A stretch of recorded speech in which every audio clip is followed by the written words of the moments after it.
Приветствую, друзья! Программа «Просто вкусно», канал Якутия-24. С вами Петр Цыпандин. Мы находимся в ресторане Lazy King. Семен Тарбахов, мой постоянный соведущий, со мной. Семен, приветствую. И к нам сегодня в гости пришла ветеран труда, поэтесса Ольга Урбан. Ольга, здравствуйте. Здравствуйте, Ольга. Да, спасибо, что приняли наше приглашение прийти к нам на передачу, которую мы называем «Кулинарный концепт», кулинарное ток-шоу. То есть мы что-то тут готовим и параллельно общаемся. Что вы будете сегодня готовить для нас? Так, сегодня я не буду печь, не буду варить, не буду жарить, не нарезать салаты, этого ничего не будет. Так. Сегодня на дворе весна, авитаминоз, и поэтому ослабление иммунитета, и для здоровья мы приготовим пасту Амосова. Это что за такое? Паста Амосова – это вообще витаминная бомба, это кладезь микроэлементов и витаминов. Она повышает иммунитет, создана академиком Николаем Амосовым, который придумал ее для своих пациентов после операции для их восстановления. Реабилитации. Для да, реабилитации, да, и для укрепления иммунитета. А кто такой академик Амосов? Он Это хирург известный. В начале прошлого века он работал, и тогда условия медицины, сами знаете, какие были. И поэтому он изобретал, чтобы быстрее поправлялись его пациенты. Вот он придумал конкретно, например, вот эту пасту. То есть он каким-то образом, видимо, а потом еще и на своих пациентах, наверное, испытания проводил? Да, для них и делал это. Ага. Да. Ну, учитывая то, что это не химический состав, я смотрю, тут вполне себе съедобные. Ну, если я не ошибаюсь, тут лежит лимон, курага, изюм, грецкие орехи, чернослив и инжир. То есть и мед. И мед. Это все заправляется потом медом. Медом. А каким образом она вообще делается?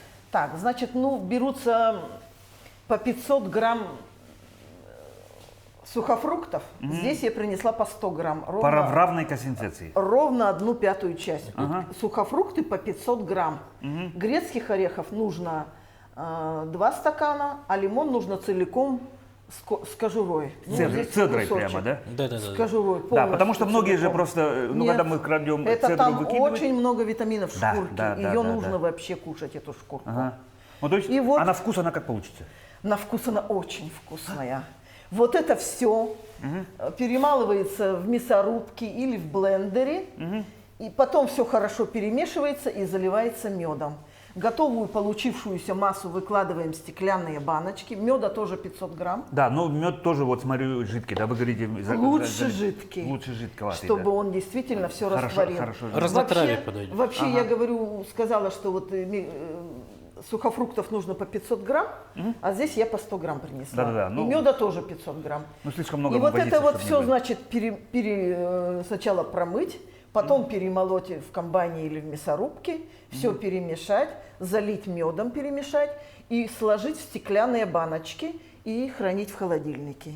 Вообще, как употреблять, сразу скажу. Давайте. Употребляется она 2 раза в день по столовой ложке за 30 минут до еды. Натощак. Да. А если у людей есть проблемы с кишечником, то лучше после еды. Детям с 3 лет 1 чайную ложку. Ну, то есть такие тоже особенных, я так думаю, если нету специфической аллергии, то я думаю, что Я думаю, на противопоказаний сухофруктов, наверное, и не бывает аллергии, я так Ну, думаю. по-разному. Некоторые, допустим, Ну на и курс цитрусовые, приема месяц или 2. Вот сколько у вас. Вот на тот состав, который по 500 грамм, у меня получается 4 700-граммовые баночки. Да, а почему вы решили именно это приготовить? Ну, то есть вы для себя наверняка это тоже делаете, да? Я это уже сделала, потому что уже сейчас весна, а витаминоз, как я сказала. И вот эта паста, она вообще оздоравливающая, она укрепляет иммунитет, она сердечно-сосудистую систему, значит, держит в норме, артериальное давление, густоту крови снижает. Даже так? Даже так. Ну, то есть она полезна в общем, вообще... она полезна вообще всем практически. Всем? Ну, даже детям, Всем. вы же сказали, с 3 лет можно уже Да, кушать. особенно она хороша школьникам, людям как умственного труда, так и физического, а также особенно людям преклонного возраста. Ну, давайте приступать. Мы можем быстренько это приготовить и потом стоять общаться. Я так думаю, Хорошо. нам нужно все это потихоньку пропустить, да? Да, вот Да. это все пропускаем, а Начнем, потом, я наверное, думаю, с сухофруктов. Да, как говорится, мы тут пошумим, ну, когда мы Вот будем лучше с шуметь, этим. мы просто будем своей работой грязным, а заниматься потом и другим потом... сразу же все. Так, ну все, поехали. Как говорится, дайте шуму. Пошумим. Так. Чернослив. Пошел изюм. Красивые. Красиво, да. Инжир. Справляется. Орехи. И лимон в самом конце. Лимон с собой.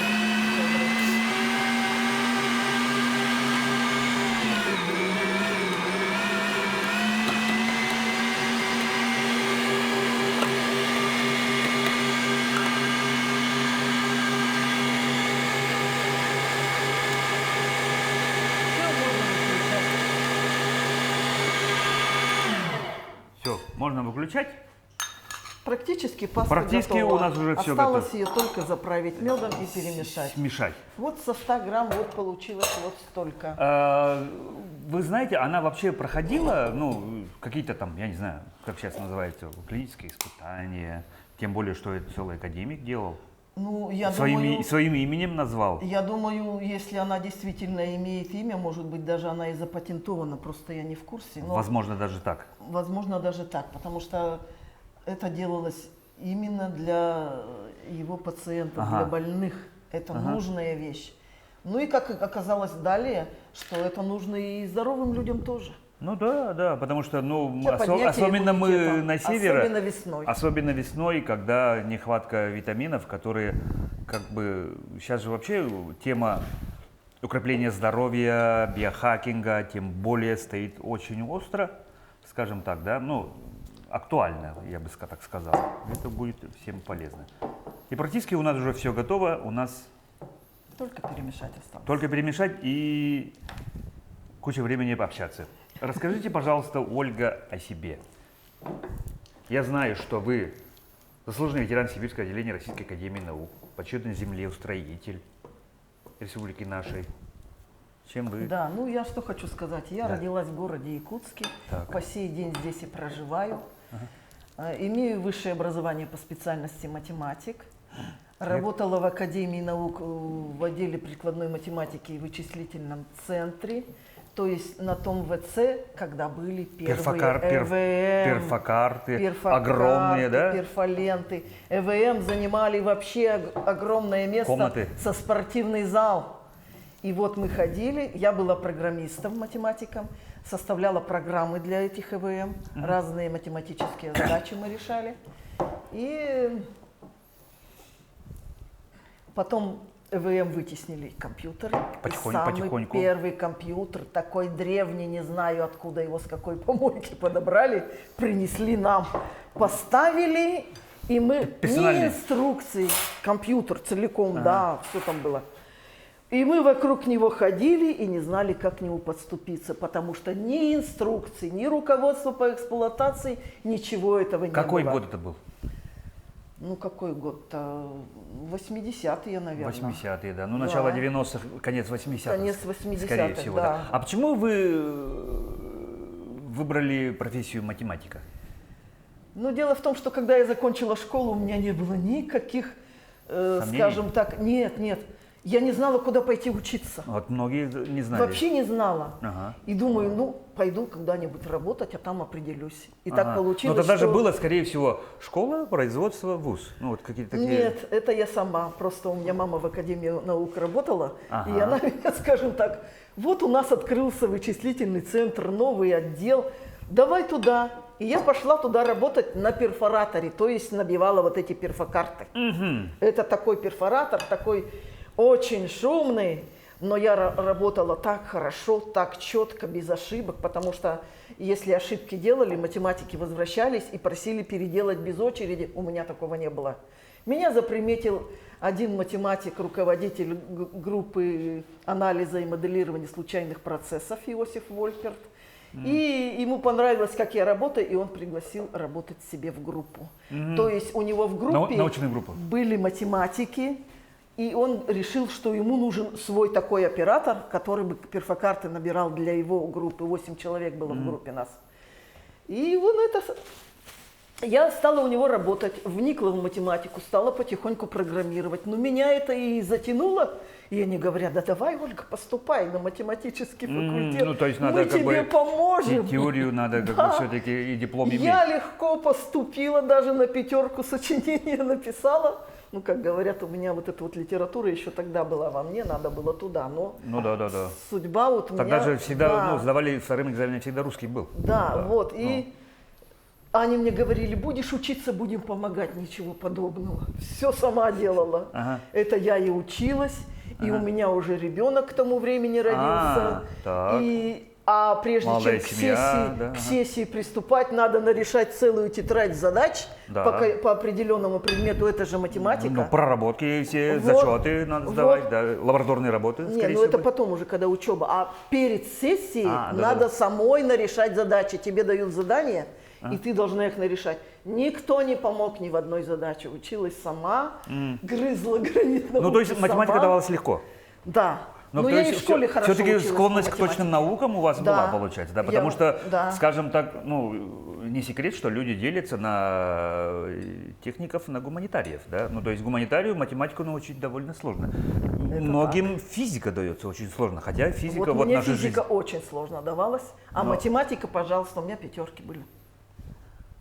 По геометрии я вообще любила. Я любую теорему могла сходу То доказать. есть у вас пространство мышления очень У меня хорошо было, развитие. да, логика такая. А потом, значит, со временем, вот выйдя на пенсию, я начала стихи писать. Вот я к чему Да, мы пришла. к этому вернемся, да. Да. Давайте чуть-чуть все-таки назад. И вы закончили универ. Да, закончила универ, ЯГУ. продолжала там работать. 20 лет отработала в Академии наук. Так. Вот получила звание заслуженный ветеран Академии наук. То есть вы все время, ну, то, что сейчас у всех, все знают, сейчас очень, ну, популярная же профессия, да, программисты и все прочее. Было ли у вас ощущение того, что вы что-то делаете такое, что будет в будущем определять нашу жизнь? Нет.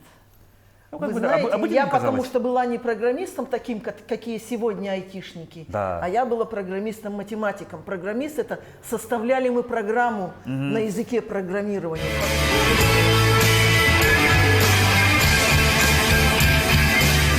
Ага. Ну и вот, и я говорю, мы математики были не айтишники, а которые программировали математические задачи на языках программирования для ЭВМ. Это совсем другие математики, программисты.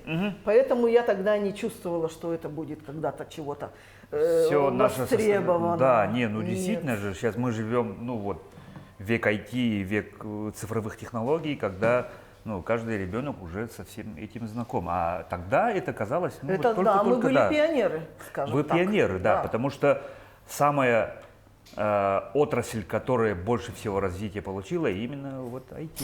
IT, да. Это сейчас так, Сейчас да. это очень Просто популярно. по страшной экспоненте идет, забегая вперед. Вы знаете наверняка уже о искусственном интеллекте. Ну, конечно, я уже песню сделала Про искусственный интеллект. на искусственном, да, на нейросети. Согласитесь ли вы с тем утверждением, что мы будем рабами уже?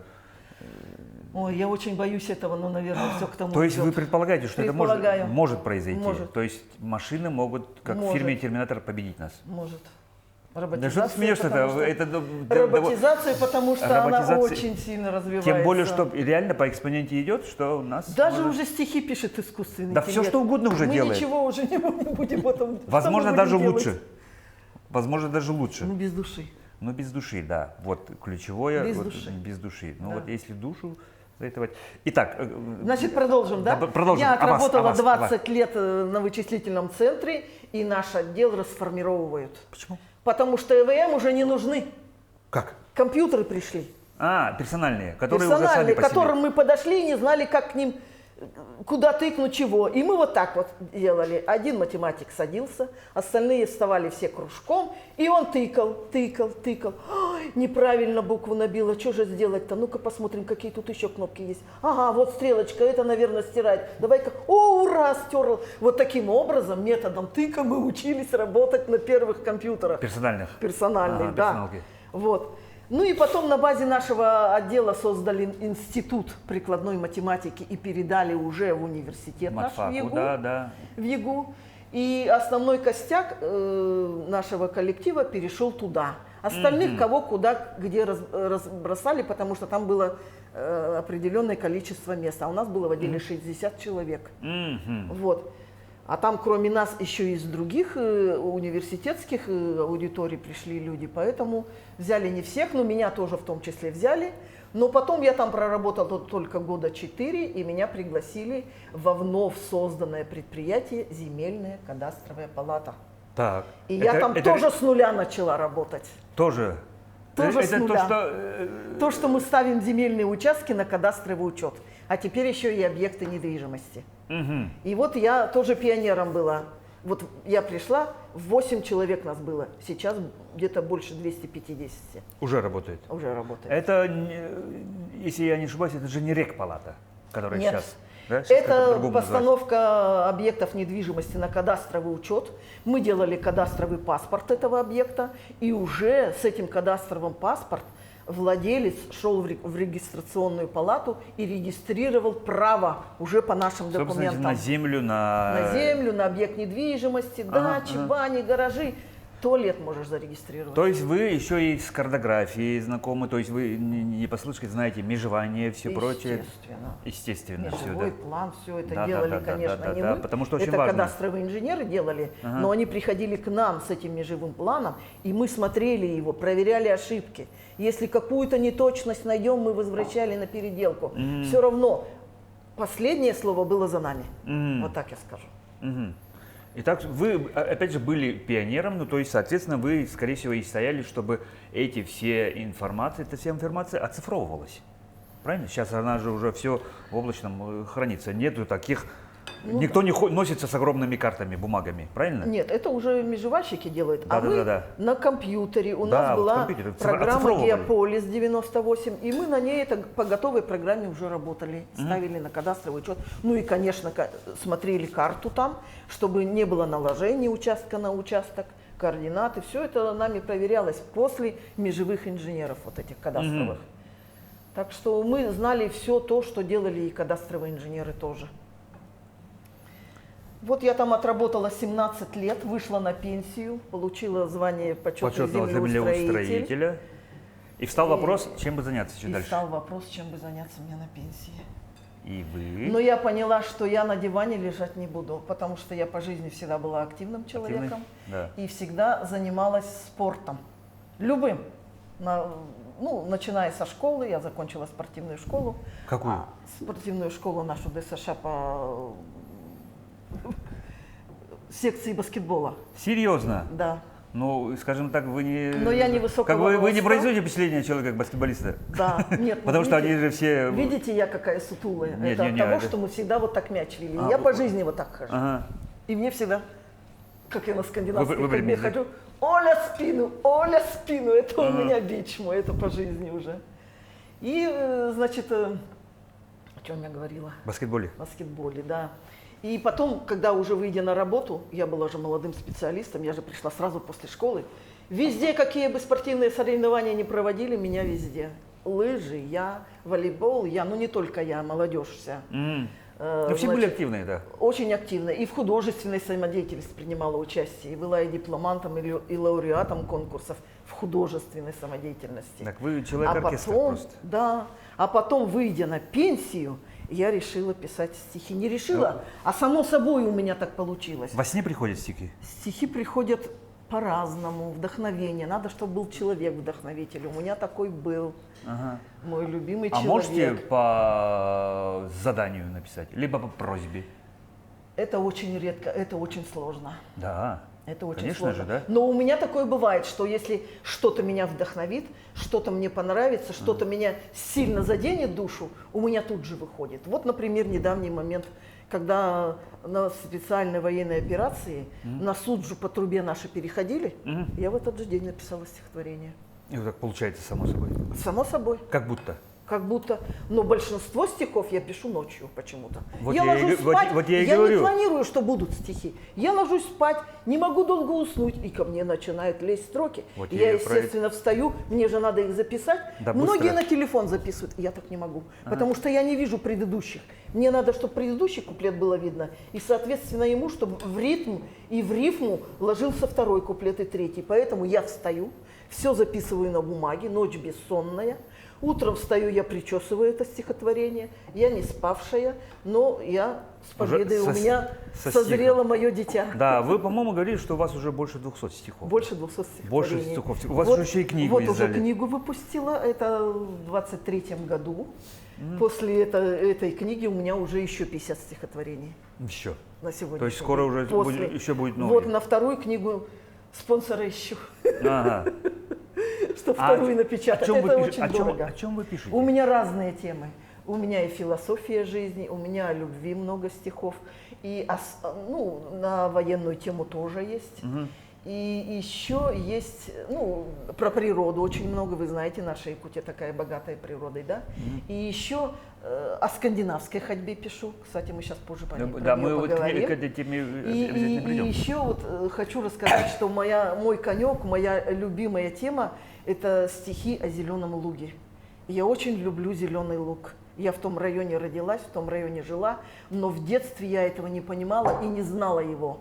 А вот сейчас, когда я стала со скандинавскими палками гулять по зеленому лугу, я увидела все красоты, и у меня стихотворений про зеленый луг больше половины, наверное. Очень много. Вот так. Да. Ну, то есть вы любите, И бывает же, погулять, бывает и же, природу. восхвалять Всё сразу, всю да. красоту, да? Я даже и не хочу восхвалять, а я прихожу, у меня сами строки идут. Да. Я даже всегда иду на зеленый луг, беру специально бумажку с собой, листочек и карандаш, и записываю. Нет, прямо там бывает. Или как только что вернулась оттуда, домой пришла, сразу записываю. Это уже не ночью, а сразу по свежим воспоминаниям. Вот у меня так. Наверняка вы много читали.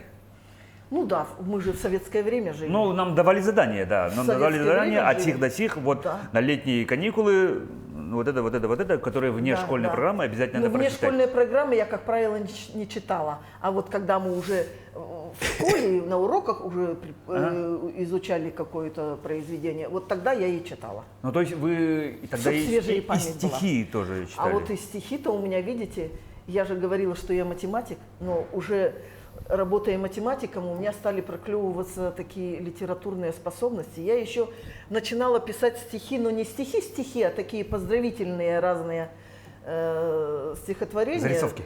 Да. Стихотворения к юбилеям, к дню Четверостишие, рождения, к там, праздникам, нет, стихи. А. К праздникам, но это было не стихи же. Это так, баловство было. Это я еще когда работала. Баловаться любили? Вот. А когда выйдя на пенсию, уже конкретно стихи Шуточные не пошли. писали? Там частушки, что-нибудь такое, там где-то Ну, такое? у меня шуточные стихотворения были, например, 23 февраля про наших мужчин, про каждого конкретно, все смеялись. У меня такие ну были такой шаржи, да, типа дружеские четверостишие шаржи. на каждого. У каждого Коллегам. знаешь изюминку, о чем сказать. Вот это у меня было, да. Ага. Вот. И потом, значит, как получилось, оказалось, что я математик, да, но так как я стала писать стихи, я поняла, что я не физик, я лирик. Вот говорят же, обычно Я часто лирик. физики, лирики же, да? Вот. У меня начиналось с физика, а закончилось лириками. На сегодняшний день я уже про математику нигде ее не применяю, не общаюсь, у меня только литература. Литература. Да. Ну, то есть такая Стихи, стихотворения. переквалификация Да, получилась. такая вот переподготовка. информация получилась. Да, а сами думаете, почему? Ну, не хотелось, конечно, на эту причину говорить. Ну ладно, обмолвлюсь. Просто вот в пенсионном возрасте у меня случилась такая любовь. Я встретилась с парнем, с которым встречалась в юности, и с которым мы расстались по такой причине, не зависящей от нас. Угу. И 45 лет спустя мы с ним встретились снова. Очуметь. Очуметь.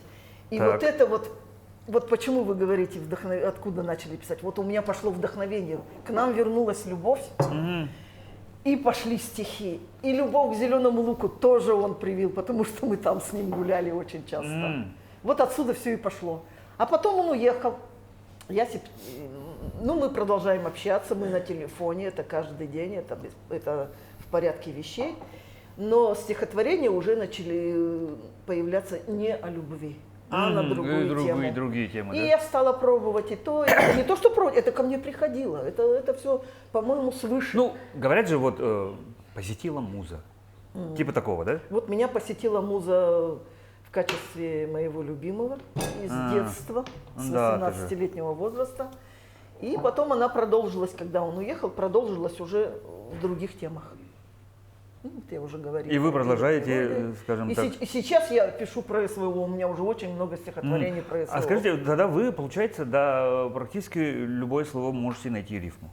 Да. И словарный запас у вас очень высокий. Ну, говорят, да. Да, нет, а скажите, пожалуйста, можно ли вообще человеку научиться писать стихи? Это, ну как, если нету таланта, то человек хочет научиться этому как-то... Я думаю, нет.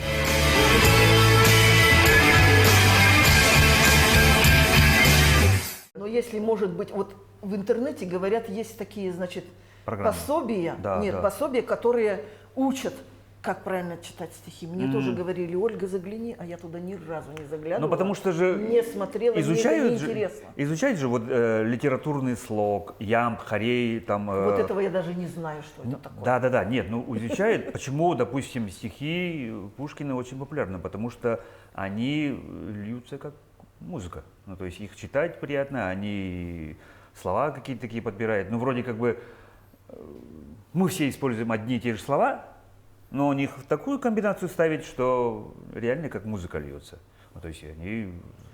Ну, до Пушкина, конечно, далеко, и мне, Само и собой, это, всем, наше, наверное, это наше все. Поэтому это наше все, как говорится. Я это... себя, вот как мне говорит моя тоже подруга, да, она говорит, и я согласна с ней полностью, что мы не поэты, мы авторы стихотворений. Ага. Но вы все равно, вы поэтесса же. Ну, поэт у нас Пушкин, Есенин, вот а так. мы авторы стихотворений. Да, а вот тогда вопрос такой. Есть ли у вас любимый поэт? Или на кого вы равняетесь? Или чьи стихи вы больше всех цитируете? Ну, то есть на кого вы хотели бы? Ну, я не цитирую, но подражание такое иногда есть, это Есенин. Есенин? Да. Да? Несмотря Когда ни на что. про природу Потому пишу. что, ну, как бы он личность, скажем, такой был одиозный. Нет, про личность не говорим как Именно поэте. о творчестве. О творчестве, Ну, то есть Есенин. да. А еще? Из зарубежных, может быть? Из зарубежных мне не нравится, если честно. Не нравится. Потому Только что наши. не родное там. Вы патриоты. Я Патриотка. патриот. Это да. Молодцом. Хорошо. Мы потихоньку переходим, вот вы заговорили о Зеленом Луге, вы еще пропагандист и активный участник скандинавской ходьбы. Откуда это появилось в вашей жизни? Так, ну вот еще раз, значит, возвращаясь, выйдя на пенсию, я решила, что на диване сидеть не буду. И так как я понимала, что надо двигаться, ведь движение – это жизнь. Потому что так как я занималась раньше разными видами спорта, для меня это знакомо, и я тренирована, и я считала, что надо двигаться, надо какой-то... Но так как на пенсии уже вот этими видами, активными видами спорта заниматься уже нет сил, скажем так. Травмоопасно еще, тем более, да. И уже здоровье не то. И поэтому я выбрала для себя более легкий вид спорта – скандинавскую ходьбу. Я поняла, что надо двигаться. Я пришла в клуб любителей скандинавской ходьбы «Стимул». Сами? Сама, ну, по совету подруги. Она говорила: Ольга, ты спортсменка, давай скандинавскую. И она мне посоветовала, и я поддержала ее. Я пришла в этот клуб сама, да. Руководителем клуба был и продолжает являться Лыткин Матвей Иванович. Ага, тоже пропагандист ЗОЖ. ЗОЖ, да. Да. И вот там меня научили технике хождения. И почему я выбрала эту скандинавскую ходьбу, понимаете, там не нужно ни бегать, ни прыгать, ни каких-то гимнастических, силовых. Там нужно просто ходить. Очень и ходить доступно. нужно с правильной техникой. Достаточно купить палки и все. Только палки и прийти в наш клуб, чтобы тренеры вас научили технике хождения. Не так же просто вот пошел. Да? А надо же уметь ходить, да, руку прямо вот так, как здороваешься, как Матвей Иванович Какие говорил. основы? Какие основы? Можете сейчас прямо рассказать? Вы сами можете научить человека, который, Могу. ну, допустим, меня, я знаю, что по парку ходят, вот что-то вот так делают, как будто на лыжах. Вот вы неправильно делаете. Надо руку держать прямую. Так. Вот.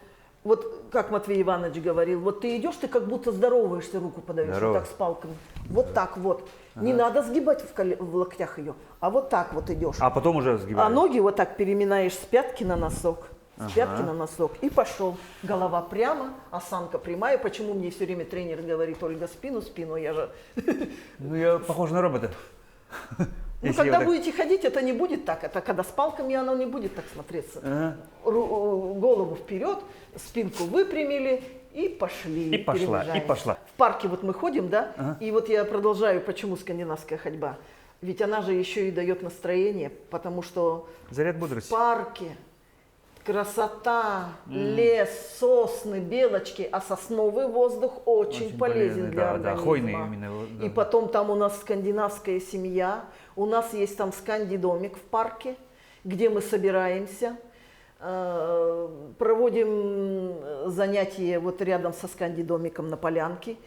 Занятия проводит у нас инструктор, есть тренер по скандинавской ходьбе Иванов Владимир Ильич. Поэтому, Даже такое? Да, поэтому новички, кто приходит, он всех обучает технике хождения. И мы, значит, сначала там разминку проводим на этой полянке, все свои мышцы разминаем, потом пошли на тропу. Тропа в парке есть на 5 километров, на 3 километра, даже на 2. Каждый выбирает по своему состоянию. Физическому состоянию, Да. ну, то есть подготовленности, Да. да? А ну, рекомендуется наверняка начать, ну, хотя бы чуть-чуть Конечно, сначала. с маленького надо начинать. Ага. Вот. Новичкам. Потом, значит, возвращаемся после этой тропы снова к сканди-домику, делаем заминку. Ага. Закончили. вот у меня а в даже- какое время суток вы? Так, занимаемся понедельник, среда, пятница с 10 утра. Занятия проходят 1,5 часа. А, ну то есть встали, позавтракали и пришли. И туда, да. Да? А да. почему именно утром? Ну, лучше все дела сделать утром, а потом весь день быть свободным. А, вот так, да? Ну, Ну, да. то есть заранее вот так вот Ну и потом с утра заряд бодрости. зарядка вообще с утра положено делать. Ну, вообще, да. Вот Вообще, и в этом вообще, случае да. тоже. И сколько вы, вот 3 раза в неделю и... А по субботам мы еще ездим в походы. Да ладно. В летнее время, да, заказываем автобусы, 1 или 2, в зависимости от того, сколько людей будет. И в близлежащие окрестности Якутска. Особенно, как правило, мы ездим на Табагинский мыс, это весной обычно бывает, когда ледоход, когда мы на гору сбираемся и смотрим вот эту красоту, как идет наша река. Ну и другие походы, на Подсолнухи ездим, на Кангаласский мыс, ну и другие прочие. Ну, то есть у вас свои внутри компанейские Короче, у нас уже мероприятия. сканди-семья. Ага, и Мы много все народу сдружились, ну, до 30 человек. О, Это много. еще ведь у нас тоже группы есть отдельные. Вот это вот, которая ходит к Ильичу, примерно 30 человек. Ну, плюс-минус, по-разному. Новичков в прошлом году много пришло. А есть еще группа, которая у нас утренняя. В 7 утра парковчане. То есть они работают, люди, и до работы они приходят А, в 7 успеваете утра, сами походить. пробежались без тренера и пошли на работу. Ну, я знаю, что этот вид активности очень набирает большую популярность. Мы недавно ездили с телепроектом «Весна» на НВК. Каждый год мы куда-то ездим в разные регионы нашей республики. Ездили в Тампонский луз. И с моим коллегой делали прямой эфир прямо в 7 утра с Канди Хандега. А, в Хандыге тоже В это Хандеге, наши. да, тоже, да, с Канди Тоже Хандега, наши. и они там тоже все в ярких формах, с палочками, в основном женщины. Почему мужчины не ходят? Или ходят, но мало? Ходят, но мало, потому что они ленивые. А, вот так, да? Я так думаю. Либо они хотят здоровья.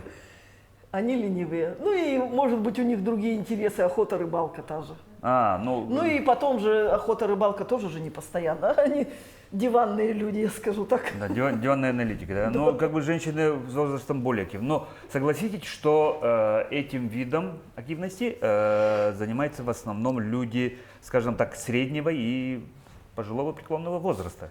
Да, потому что, я говорю же, уже этот спорт, он Более подходит, более легкий, скажем так. Ну Не да, надо да, вот да. этих никаких Железа не надо, да, ничего. Ага. не бегать, не прыгать. А пожилым людям на пенсии что делать? Ну да. 3 раза в неделю ходи, по выходным Так это еще и поход. общение, там между Общение, делом что-нибудь семья, поговорили, все сдружились. рецептом поменялись, Да, чаек попили там в сканди-домике. посплетничали, шутка. Ну, естественно. Да. Новости обсудили. Ну да, Да, это, да, это да. Ага. Особенно, когда на курс напали. А. У нас были такие распри в Ага. обсуждении. Давайте я сейчас стихотворение вам прочитаю про скандинавскую ходьбу. Давайте. Ага. Собственное стихотворение, авторское. Собственно, если исполняет Ольга Урбан. Пожалуйста. Скандинавская ходьба – это спорт для всех. Заряд бодрости с утра, настроение скачет вверх. С ходьбою скандинавскою уходим мы от старости. Молодеем, здравствуем и живем мы в радости. Скандинавская ходьба тонус тела повышает, как сказала медсестра, кардиограмму улучшает. Со скандинавской ходьбою сердце тренировано, укрепляется здоровье, жить на свете здорово. Скандинавской ходьбою занимайтесь, люди, распрощайтесь с хандрою, депрессию забудете. Браво, здорово. Да, а вы еще, кроме еще и стихов, еще и поете. Ну, балуюсь, скажу так. Балуетесь. Ну, Некоторые стихи у меня на них Легли. мелодию тоже сочиняла, но они у меня не оформлены музыкально, это все упирается в финансы, за это все надо платить, поэтому я капельно вам спою. Давайте. В принципе, у меня есть у нас получается на просто... эту мелодии, но так как здесь нет условий, сказали, что аппаратуры не будет, поэтому я вам акапельно спою. Давайте. Небольшой творческий вечер. Исполняет Ольга Урбан, ветеран труда и поэтесса. Пожалуйста. Ну, Сканди-парк называется. Это вот как раз Опять о же нашем про это. парке, Да-да-да. как вот начинается весна, и мы выходим. Ага. Песня эта сложена на мелодию «Старый парк», которую раньше исполняла Клавдия Шулеженко. Вот на эту мелодию. Как ждем мы с нетерпением весны и потепления, чтобы выйти в наш любимый всеми парк. Возьмем мы в руки палки, пойдем мы, скандинавы, по снежным по тропинкам пошагать. И я в любимом парке хожу весною ранней, себя считая сканди ходоком. Со всеми ходоками мы дружно там шагаем, и вот пришли в любимый сканди дом. Я люблю тебя, мой старый парк, и твои тропинки к сканди дому. Сосны, свежий воздух и тропа, все привычно и знакомо. Я люблю родной наш сканди дом, где мы отдыхаем от похода, пьем мы там водичку, а потом вновь спешим к знакомым тропам. Браво, Ольга. С такой с теплотой, с любовью исполнено. Здорово. Давайте, да, нам подсказывают, что наше эфирное время заканчивается. Да, давайте попробуем, что у нас получилось. Да, кроме того, что эта паста полезная, она еще и очень вкусная. Вот Да. попробуйте, вы убедитесь сами. Я Ну, так тут же полагаю, самая много вкуснота. нельзя. Да. Одновременно, Ну, сразу, ну то есть... Да, одновременно это Ра- столовую ложечку полную с горочкой. Вот это можно, да. Вот так. Очень вкусно. Очень вкусно, да. Кладезь витаминов, витаминная бомба, как говорил сам Амосов. Николай Амосов. Ольга, спасибо вам большое. Действительно очень вкусно. Да, спасибо, Ольга. Да. Получили мы от вас заряд бодрости, веселья и хорошего настроения. Да, и у нас в конце к вам такая просьба.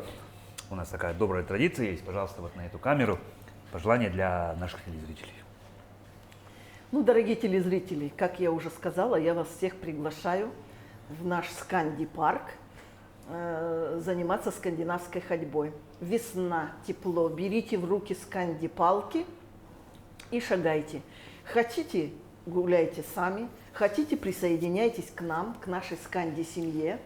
Приходите в сканди-домик, там Владимир Ильич, наш инструктор, научит вас технике хождения. И будете ходить, будете всегда бодры, веселы и здоровы. Друзья, я еще раз скажу, что у нас сегодня была в гостях ветеран труда, поэтесса Ольга Урбан. Ольга, огромное вам спасибо за очень вкусную пасту, за песни, за стихи, интересную беседу. А на этом, друзья, мы с вами прощаемся. Семен Тарбахов, я Петр Цепангин. Будьте здоровы, друзья, и ешьте, как мы всегда здесь говорим, просто вкусно. Будьте здоровы!